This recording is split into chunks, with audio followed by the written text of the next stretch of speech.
Curi curi caro, che è ora degli operai fra poco. Fra poco si svuota le fabbriche e si riempie la strada di biciclette. Negli anni 60 e 70 le strade erano piene delle biciclette degli operai dell'ex fonderia Breda che lavoravano nello stabilimento di Cadonega, centinaia. Ora rimane un edificio della fonderia, simbolo e ricordo di archeologia industriale, mentre nella restante area dell'industria sorgono condomini e abitazioni. Ma il simbolo di un pezzo di storia positiva del territorio è irriconoscibile, abbandonato al degrado.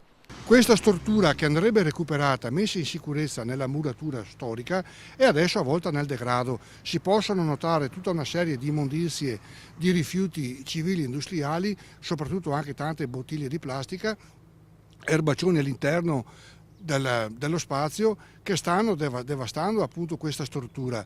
Operai ricordati con una lapide anche per la presenza tra di loro di molti partigiani, mentre nel cortile sono andate in scena rappresentazioni teatrali e iniziative culturali, ma nel passato ora è tutto abbandonato. È assurdo che vada nell'oblio.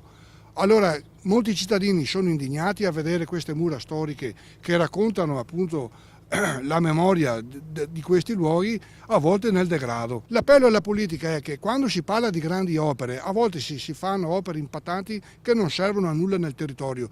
Questa sarebbe una grande opera interessante.